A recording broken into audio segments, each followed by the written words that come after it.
Welcome to Oceanside Library's Poetry Near and Afar for November 4th, 2024. Those of you who haven't voted, make sure you vote tomorrow. It's an important election, so I have a general feeling which way this group is voting, but however you vote, just please get out and vote. The Oceanside Library is delighted to be a proud participant in the poetry community here on Long Island and through this program Afar. And so we welcome our two readers tonight. And so we're going to start without any further ado, our very good friend, Valerie Griggs. Thank you, Tony. Thank you, everybody. I'm going to bookmark my reading this evening. I'm going to begin with a poem for one of my favorite authors. And then I'm going to do some autumn-themed poems. And then I'm going to end with a poem for one of my favorite painters. So the first poem is from the Suffolk County Poetry Review of 2023.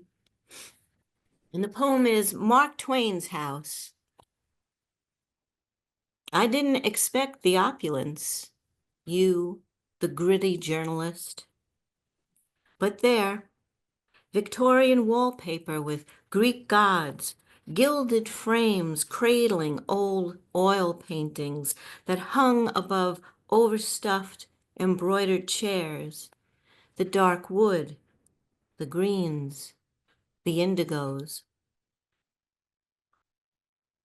A leap for me to connect the steamboat captain with stained glass lamps, Japanese watercolors, black lacquer tables. Yet you were a Southerner, and civility needs its trappings and its disguises. Sharp satire to sting politicians and unabashedly glorify the cornball American, poking holes in Europe's pretensions, no mercy for the snooty, the self-righteous. I never considered your sorrows. 3 or 4 children dying before you.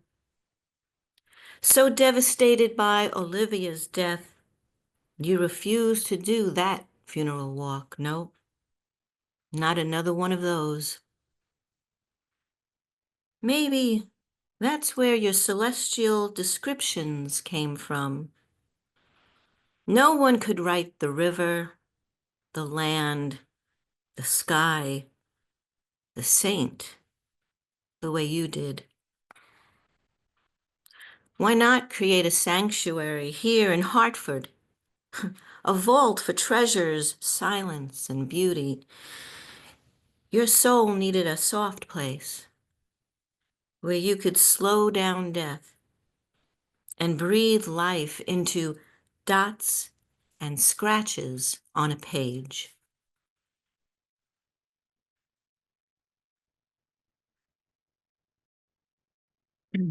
Early signs of the beast. We needed another prop for the Halloween party, so we dug a grave. The earth exhaled chill when the shovel broke soil, and we were disguised and revealed in the same action. Conscience traded for a mask. It was in the earth what drove us to frighten and entertain, what kept my eyes on you. Houses on the hill grew into huge jack-o'-lanterns in the twilight. I felt myself separating out, greeting the guests. If I could have left the costume going on that way, I would have held you tightly and asked about the dark things in the earth that are, in their own way, refreshing. How they keep us from kidding ourselves, sharpening reality's triple-edged sword.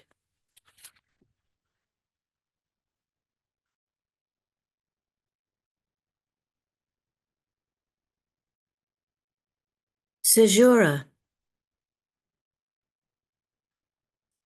The dinner table has been cleared for a while, and there's less light in the sky than 2 weeks ago this time. Book bags replace beach bags. The lawn's a little past green. There go the home team's chances. Summer's end is much harder to take than winter's end. I'm sorry, harder to take than winter's or spring's. Harder to say goodbye to the fruit-bearing time. The quiet of it hits me harder tonight than I recall it having done so in the past. It's the end of the growing season, and I fear that may be true for me too. How many chances are left from now until I go into the ground? A lifetime of do-overs, never dreamed of and beyond beliefs. Maybe the bumper crop won't come in after all. A shocking thought, more than 5 decades in, I may not crush that fruit on the palate. I feel a dullness instead of vibrancy, an ache of emptiness in fields of abundance. I'm tired of apple picking. It all comes to the sickle and the scythe, the threshing floor. My face is on the ground. My clothes are torn. There are ashes on my head, and I have no taste for food.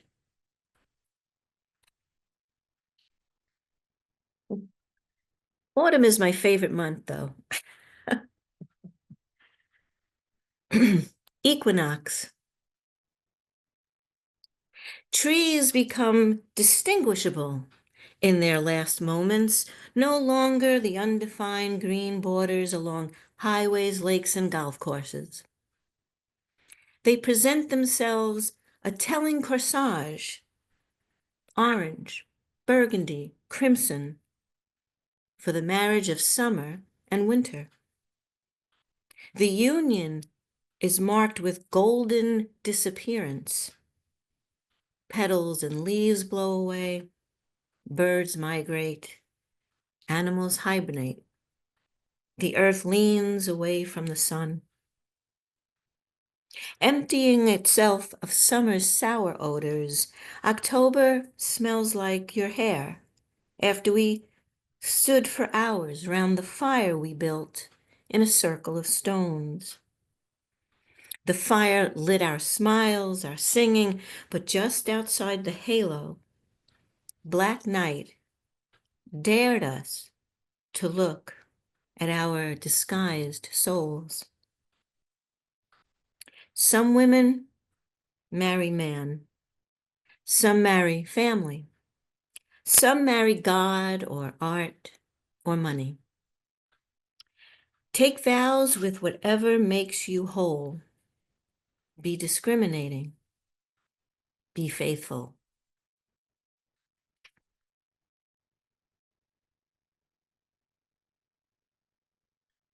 This next poem was an honorable mention in the Performance Poets Association poetry contest, eons ago. She walks in autumn. Reflection takes my arm and leads me under the pergola. Her high-buttoned shoes keep the hem of her brown velvet skirt a breath above the leaves of grass. She tells the story I know so well, of a journey, commonplace yet magical, charted by intricate turns of fortune. As last light fades, a chill rises, and reflection wraps me in a macrame shawl of memories. Years and years fill a pinnate looking glass in my hand. Then as night lands, sorrow flutters like Irish lace in the breeze made by passing time. Just as I feel I'll sink beneath it all, reflection lifts my chin with her gloved hand and lifts the veil on truths that only now I recognize in the starshine. Life's fleeting delicacy revives my imagination. And as we circle back toward home, blessings and beauty bloom on the trellis. Breathing freely, hungering for the good, I reach up, take and eat the succulent fruit.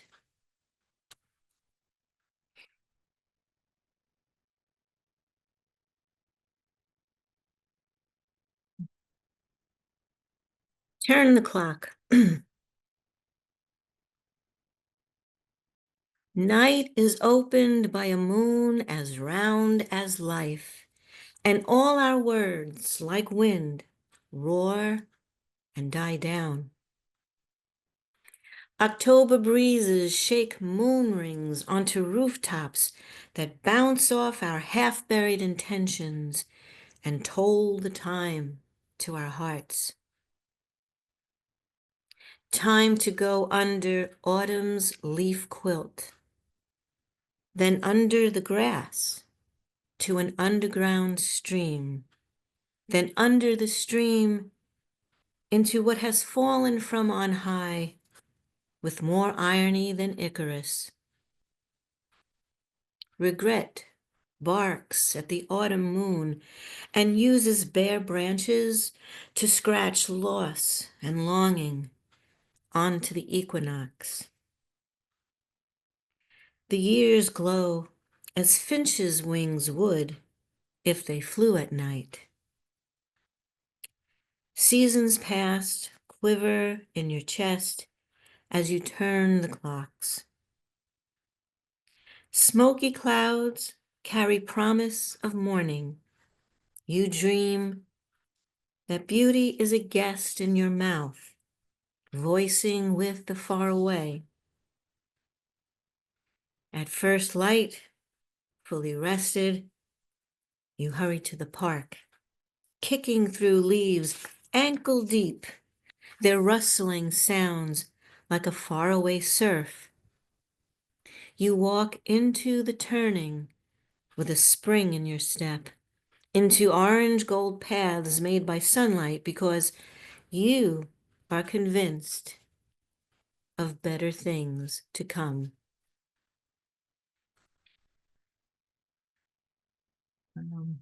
Hold on.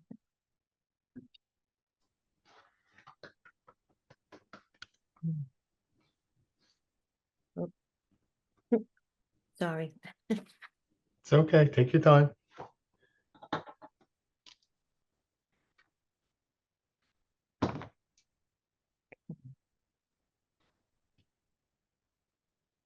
Um, this poem was an honorable mention in the Nassau County Poet Laureate Society contest a few years ago. Autumn tells us more. Leaves drying, dying in splendor, drawing their hues from the earth. Blinding sun ignites them, burns the sky. I watch leaves crumbling, tumbling like fresh herbs from a chef's hand or a mourner's hand, taking oils and aloes to the tomb to prepare the body. A costly perfume scents the air, which is chilly, yet warm like the heart of a gray coal. Wraps stillness around me like a winding sheet. Through vibrancy and harvest, autumn tells us more about what is passing. And the last poem, to Rembrandt. These old hands, you wouldn't believe what I've tried to hold on to with these hands. Working hands that reach for the outdoors with fishing poles, seashells, and oars. Not tender, but tenacious, lined from all I've touched, dropped, wrenched away, missed. Traces stored in the hundreds of tiny trapezoids on the backs of my hands. Wishful giving stays alive in empty hands. The living can be too much to hold, the dead too hard to carry. Not the eyes, noticed Rembrandt, but the hands are windows on the soul. Yes, hands, not the face, map life's journeys. His desire to use paint as light and skin draws us into silent, emotional portraits, nearly invisible next to the landscapes. We gaze and then vow to kiss everyone's hands. Thank you. Wonderful. Wonderful, wonderful. Thank you so much. All right. You can open up your mics and give her a nice little round. It's well deserved. There you go. Absolutely gorgeous. Hey. What a great night. Welcome everybody. I don't know who is Q. Who's Q's iPhone? Probably Q Imagine. Yeah. Mm-hmm. Kiana Marks. Okay. All right.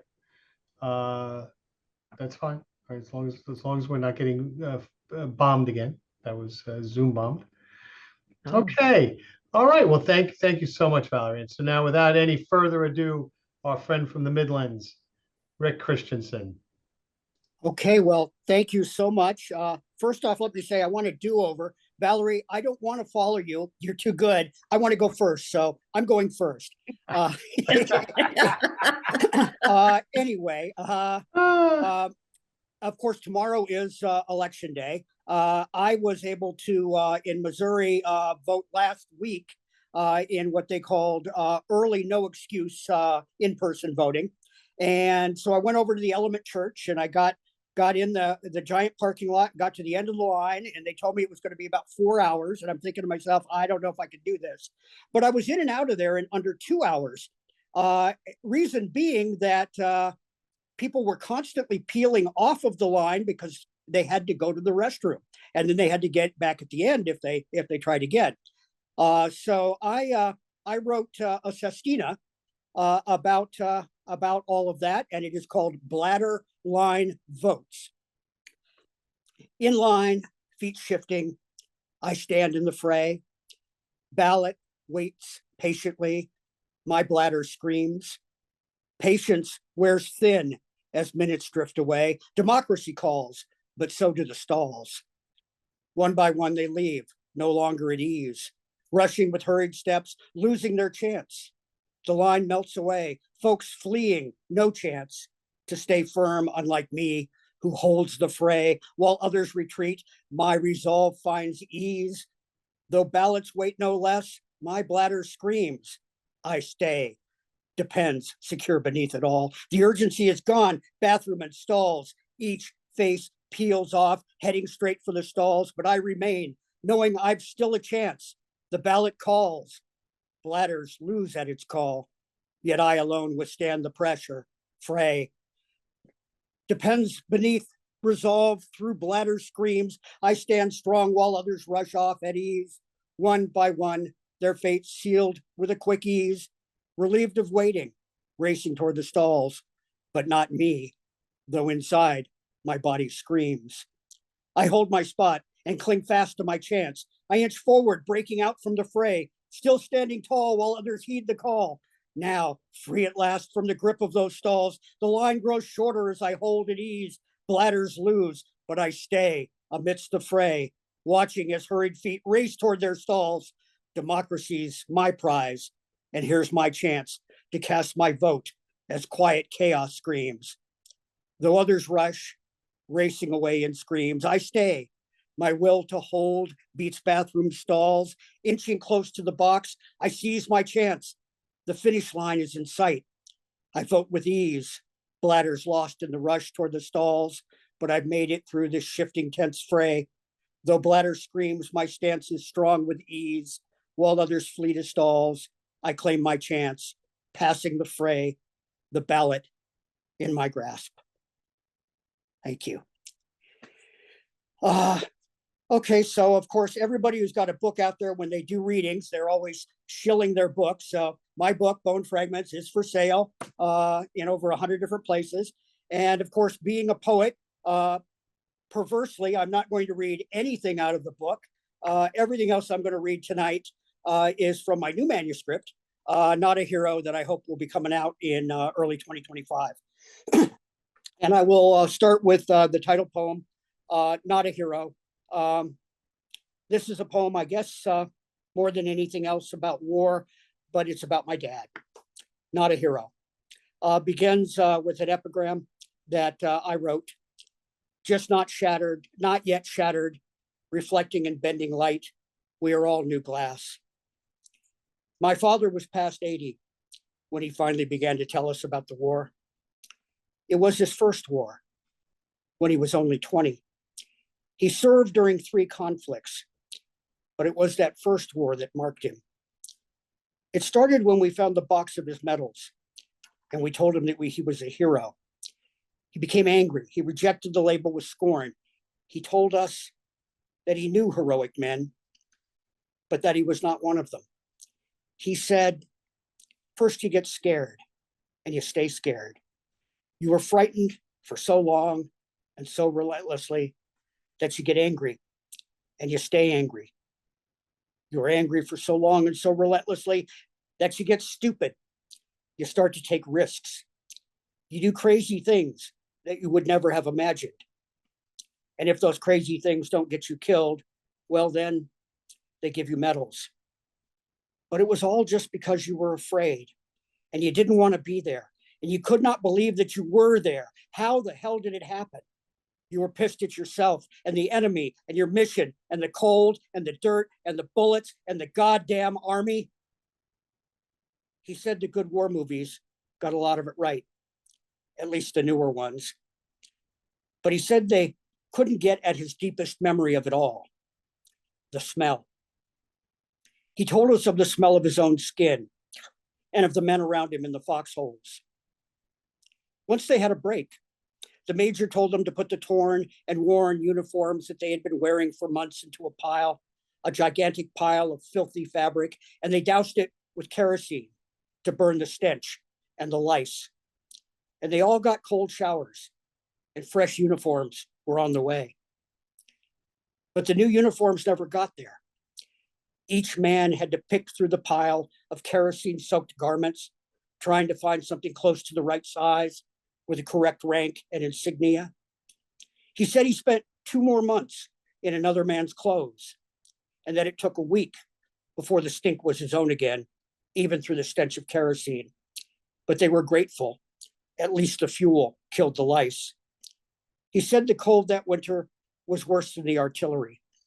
The shells came in waves. There were lulls and valleys in the action, but the cold was constant. He said you got worried if it stopped hurting. That meant the cold was winning. So you would shake and stomp to bring back the pain that told you that you were still alive. And then he showed us his 3 belly buttons from the bullet wounds. But this time he wasn't being silly. like every time before. This time he was in earnest. For the first time, he was bearing witness. It wasn't a punchline anymore.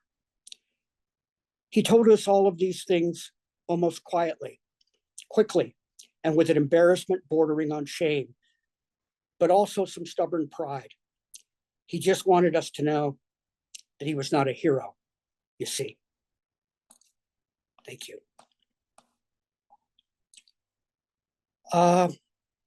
Many of us have been with family members or friends through hospice care, and this poem is just a little sketch of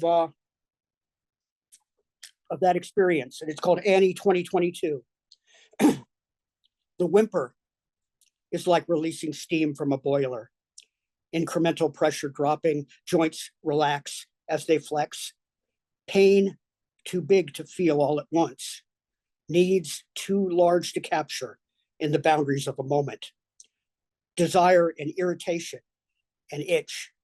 She spasmodically plucks at the loose skin on the back of her hand, feels the weight of the blankets, toes tented at the foot of the bed. He watches her stare at the button on the morphine pump, seeing her calculating her equation, trying to reconcile relief with lucidity. Thank you. Okay. This next one is called The Honesty of Women. I like the honesty of women. I have discovered that as my male friends slowly die off. I find myself with empty slots in my batting lineup. Nobody is left to play third base. I need the play of conversation. I need to defend my opinions. I find my own boundaries by bumping into those of others. Older men can shrink from intimacy unless it has grown unheeded like a weed in the backyard of a long-term acquaintance. We surprise even ourselves with the disclosure of our secrets, blurted during the third beer and only after the new sports season has been argued and put to bed. The contents of our souls are guarded, locked away until years of friendship have eroded the tumblers of the mechanism and a key fits in. And these old dogs are dying, and I am still here, and I still crave that connection. And I cannot wait years to build that shed of trust with other men. So I like the honesty of women. Okay. This is called No Delivery. This one's a little rough. Language, a content warning, no delivery. The waitress looks like the one who served him in college at a little KC pizza place built in the shell of a former Dairy Queen. It was run by three guys who said they were Bolivian and brothers. The pizza was good and cheap, but then they got busted for cocaine distribution. That was the secret of their success. It used to be you could tell a waitress that she reminds you of somebody and she might be flattered. Now he does not dare, since the surgery, since they removed his eye. The pizza place reopened. The pizza tasted cheap. They didn't have that drug money to buy the good cheese. It's hard to do anything without the good cheese. It's hard to do anything when they stare at where the eye should be, like a car with one headlight. He doesn't want to be a fucking pirate. Thank you. Okay, a little less intense. This next one is an obad, which is, for any who might not know, it's basically a morning love song that originated in medieval France. Classically, after a night of amore, the man would stand out below the window of the tower in the castle and serenade the woman who had made his night wonderful, and then he would go off to never return. So I wrote an obad to a toothbrush. It's called Obad to My Oral B. As first light filters through the frosted glass, I see your worn and frizzled bristles. You stand so tall and proud, star of my morning regimen, always ready for a dab of paste, a brisk morning stroll across my molars. But now, bent and aged, I fear the time has come for our farewell. I hold you firm and close. My glance into the mirror affords a snapshot of us two, an image to remember. I retain my grasp on you, reflected in the dawn glow, one last time together. Our dental dance informed by the melody of water splashing into the sink beneath us. Companion to my gums, noble plaque catcher, friend to incisors. Your tousled head rinsed clean, I contemplate this parting thus, reflecting on your faded handle. Your sister waits in the cabinet drawer. Her time now comes as morning passes. One last shake for you, a parting sigh. Well, some of you know, in fact, some of the folks here tonight were there. I got married to wonderful Kim on September 14th. And I've never been one to write love poems, but I actually did write a love poem to my now bride. And it is called Epiphany. And I will read that next. Epiphany. Immediate gestalt, pieces paired, bond without friction, knowing without knowledge, together hum, soundless buzz, potential communicated between laced fingers, entwined like threads, gathered and kept, intuitively saved for just this moment. Once may have built pyramids together, now create structure from this recognition, blocks stacked on foundation, discovered extant. Your taste on my tongue, pulling your scent into myself. Thank you. This next piece actually just got published in Oddball magazine out of Cambridge, Massachusetts on Halloween. It is sort of a horror poem in a way, but it's kind of about fascism. And so I submitted it to their horror-thon, and they published it on Halloween. So it is called Borrowed Blood. It is a haiku. The artist wandered the Polish wilderness. His art was born from borrowed blood. He followed hunters, men who saw him as an oddity, a specter haunting their trails. In the crisp air of the Eastern Carpathians, he traced the paths of their kills, the blood of deer, boar, and sometimes wolves guiding him to his canvases. Today, he trailed a pair of hunters, their rough laughter carried on the wind. He moved silently, eyes sharp, until he found the fresh blood trail of their latest quarry. He crouched beside it, dipping his brush into the crimson smears, his canvas a piece of white linen stretched over a frame, leaned against a tree. With deliberate strokes, the artist painted the scene of the hunt. The blood added a raw, visceral quality to his work, a macabre beauty that ink or paint could never capture. His hands moved with an urgency, a reverence, as if each stroke was a prayer. The forest was his cathedral, and the blood, immortalized in shades of red and brown, was his faith. Completed, he leaves the canvas at the base of the tree.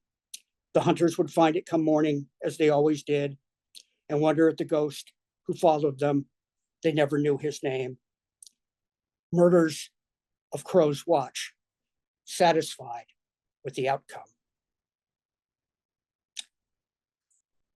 This next piece is an Ars Poetica, and it got published a couple of years ago in anthology called Up Your Ars Poetica. But I like it, so I'm putting it in my book too. So it's called Wink Back. There is a poem in the hallway half bathroom sink. I hear stanzas when I wash my hands in there. The cadence stops when I look into the mirror. There's a poem in the bird feeder on my porch. It drops rhymes onto the ground with the scattered seeds. The birds peck at each word as if searching for new flavors. There is a poem under my pillow. I can feel the lump when sleep will not come. In my dreams, the words wind around my history and make untangled knots. There is a poem at the bottom of my bowl of soup. It winks at me as I lift broth onto my spoon. I wink back as I swallow. Thank you. Okay, this next one, I guess I'll call it an exercise. I wrote a series of poems about carports, and and this is one of them, and it is called Rusty Palace. Under the metal canopy shade, a carport stands stoic and unadorned, like a weary traveler seeking respite from the relentless sun and rain. Its steel beams hum with stories untold of rusted dreams and forgotten journeys, where old cars rest like tired souls, nursing wounds of neglect and theft. No polished facade or false charm here, just raw utility and weathered grace, a sanctuary for the worn out and weather-beaten in a world that rarely slows down. In the shadow of this unassuming shelter, life pauses briefly, a cigarette in hand, as the day fades into a haze of asphalt and hope beneath the indifferent gaze of the moon. Okay, the last piece I'm going to do tonight is also a haiboon, and it is called Procrastination, something that all poets have at least some familiarity with. So procrastination, a haiboon. A squirrel scampered across the yard, and I was mesmerized how effortlessly it avoided work, darting about with no deadlines. I found myself out on the porch, watching it, envying its freedom. Time slipped by unnoticed, the sun inching toward the horizon. The clock ticks. A blank page waits. Squirrel laughs from the treetops. Thank you very much.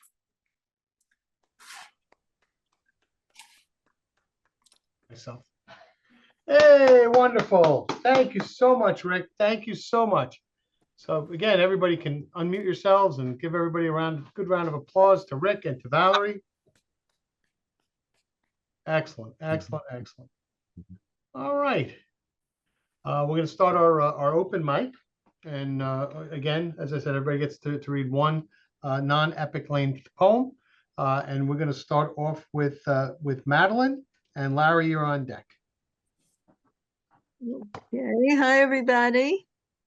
This is a new poem, not from my book, and it's a drop title. What if you're parked on 6th and West 3rd and your door is blasted off by a speeding driver? You opened the door 1 second earlier and stepped out. The window broke in shards and found your neck. You hadn't lived in Brooklyn during the 80s. Thieves hadn't sledgehammered into your living room and grabbed everything. The loud one hadn't called to his buddy, already on the stairs by your 3rd floor bedroom, that they couldn't carry anymore. You hadn't been late to your job in Tower 1, Punch and Judy duking it out in your head on what to wear that September morning. You tried exorcism by self-help book, Be Here Now by Ram Dass. Tried counting the number of what-ifs like rosary beads, thanking angels by name. What-ifs are like running with the bulls. What-ifs are whispers from angels, whispers from bulls. What if you're being dreamt by an angel? Thank you very much and welcome. And we hope that you come back and join us again. All right, Larry, you're on deck, and Margaret, I'm sorry, Larry, you're up, and Margaret, you're on deck. Hi there. My new book was recently published. Oh. I should have married my world history teacher, Confessions of a Hoosier Class Clown. Well, you should have done more than that. You should have told me you had a new book out and let me get you here in the library and launch the damn thing. I was waiting on you to reopen, but it's on my to-do list.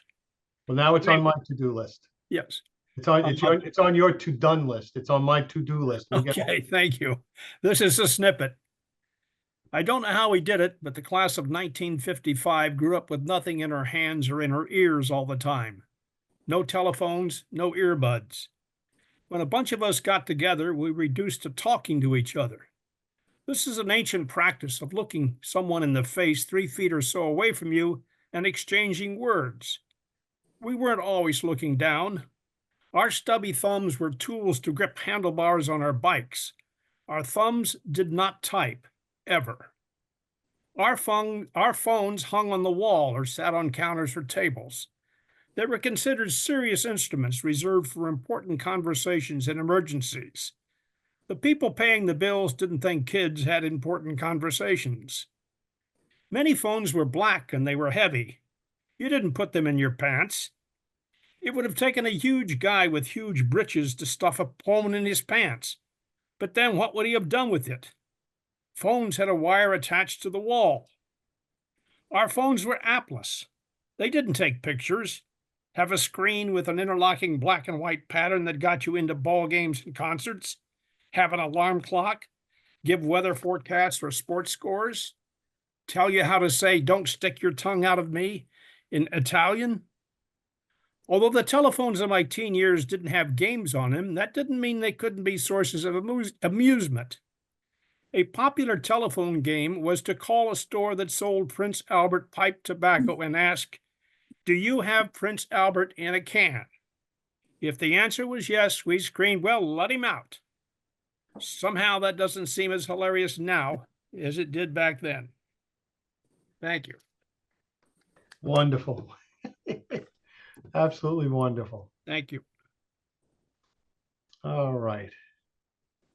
Okay, now I lost, I'm sorry. Margaret, you're up, and Mark, you're on deck. Thank you, Tony, and thank you, Valerie, and thank you, Rick.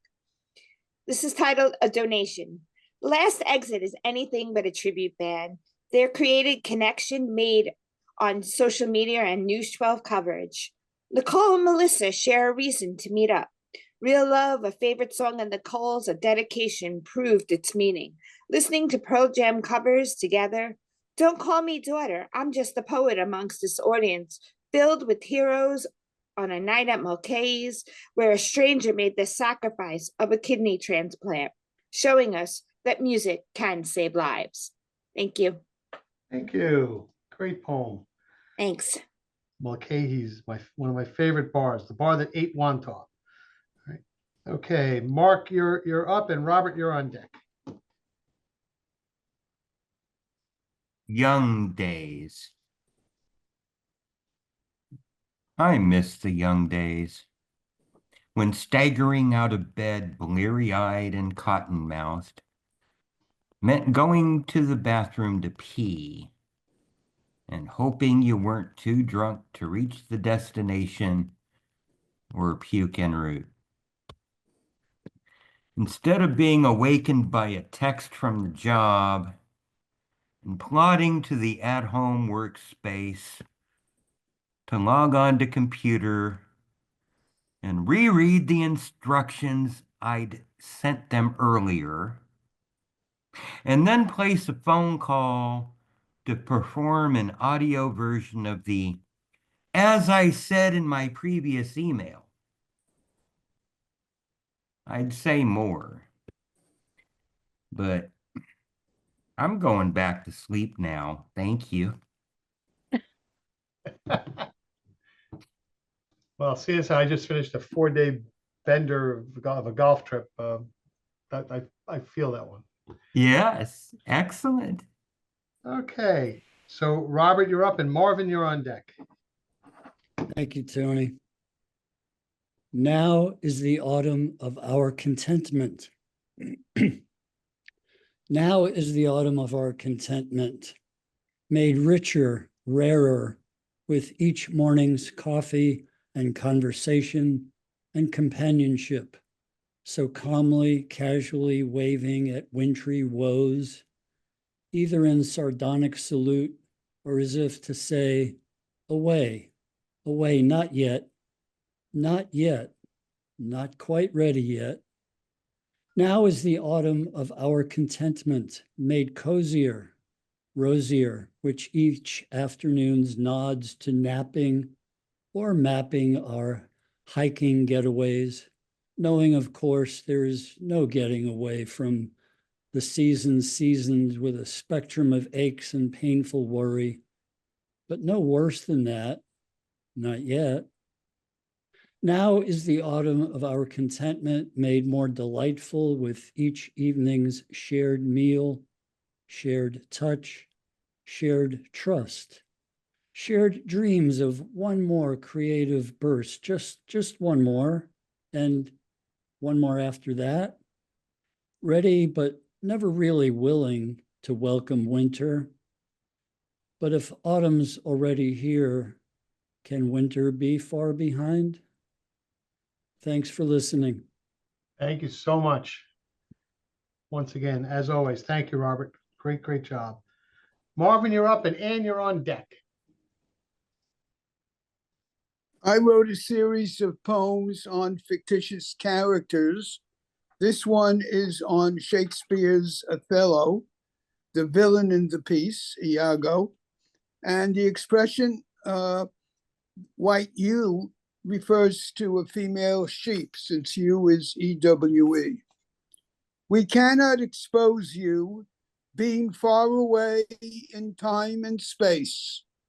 Sitting here, we can only gasp as you wink at us up there on the stage, spotlighting your treachery, making your dupe your purse, soiling your rival's reputation, goring the old black ram's joy with the horns of a cuckold, grafted into a skull by the white ew's tricks. What fuels your hate? Love unrequited? Jealousy unbounded? Contempt for all of us, small in our intellects, compared to the unparalleled energy of your mind?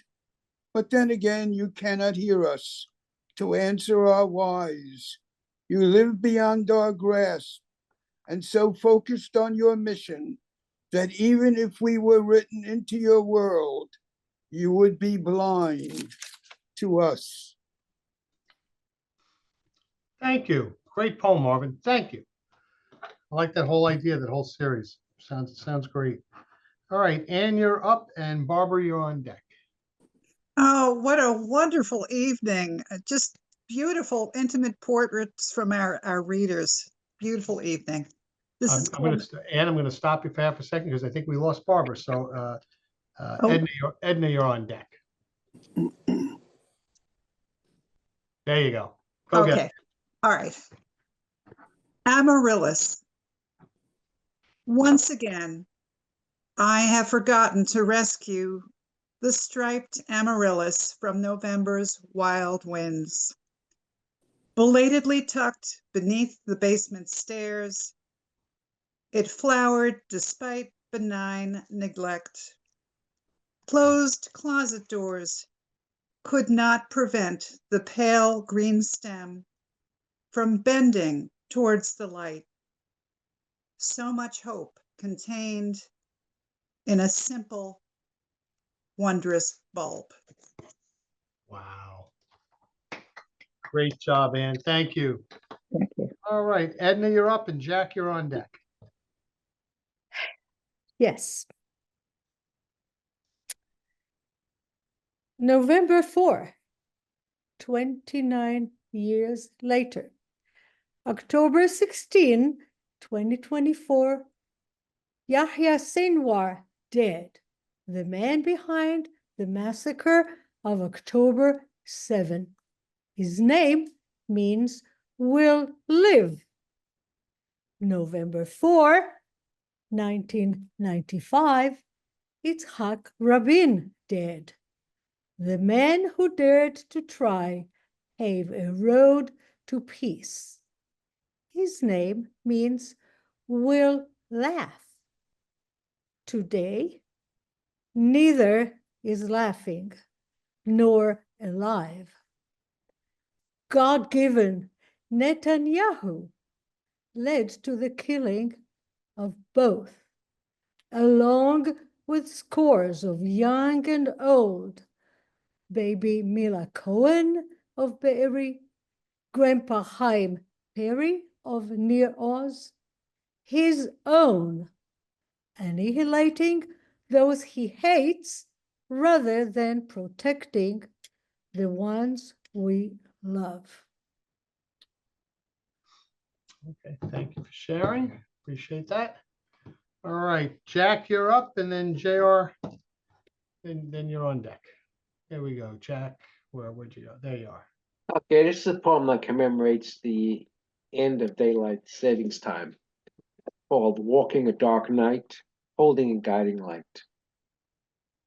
In the beginning, in the quiet of the night unknown, a time of the uncertain, where the path is not yet taken, where the known is shed like old skin, walking the dark night, holding a guiding light, walking the dark night, holding a guiding light. The calm before the fears, the joys and suffering that must come, seen through a new window, holding a new mirror, new visions seen on a new trail on a hillside, walking the dark night, holding a guiding light, walking the dark night, holding a guiding light. Trembling the knee steps from the familiar to new gardens of the light, where the zephyr still can unfold you and new faces befriend you, and repose is still a friend when suffering comes again. I breathe out the old, I breathe in the new, but mostly may I breathe in the clear, walking the dark night, holding a guiding light, walking the dark night, holding a guiding light. Wonderful. Thank you, Jack. Always good to see you. Thanks for coming out tonight. All right, J.R. Turek. Well, thank you, Valerie. Thank you, Rick. Wonderful readings. Oh my. And thank you, Tony and Oceanside Library for keeping us in poetry. Just an aside, Rick, I'm thinking of you. Someone saw it and said, oh, I want one too. And so, no offense, Valerie, I'm going to ask Rick because I can only read one. Rick, I'm celebrating number 9, 24 Shades of Purple, 24 poems written in a poetry marathon with Tony. See if he'll do it again next year. So Rick, pick a number from 1 to 24, and that's what I'll read. 11. 11. I know I'll love it. This is a true story too. In my purple bag, a double zipper wallet in plum perfect, a lilac credit card case that actually holds gift cards. 4 purple Energel pens with aubergine ink, 1 Sharpie marker in orchid, 1 in magenta. 2 ballpoint pens I hate but keep just in case. A red beaded ladybug pouch that holds my amethyst rosary beads. A small purple journal with a dog asking, is it time to play? How about now? An amethyst carbuncle with a pewter angel, a house key with a purple plastic sleeve, my truck key, big and black and lost in the abyss of stuff. 1 pack of tissues with lavender irises on it. Why is my bag so heavy? A clear plastic glass case with my purple marbled reading glasses wrapped in a wisteria cleaning cloth. A fabric pandemic mask that says, poet at work. An old Home Depot receipt I wrote a few lines of a new poem on, but can't read it, can't throw it out.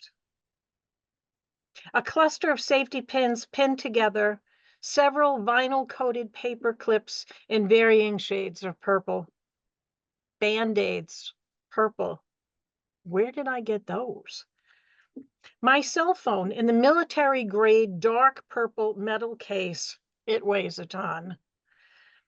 Dog speak. my purple cover poetry book from last year's 24-hour poetry marathon, because you never know when you'll be called on, drugstore, doctor's office, laundromat, to read a poem or two. A pack of grape gum. Oh, that's why it's so heavy. Thank you. Wonderful, wonderful as always. All right, I'll read one tonight, Yay! and then we'll finish up. All right. A blank journal. A blank journal invites, excites, challenges. Its empty pages are filled with opportunities. Great thoughts await.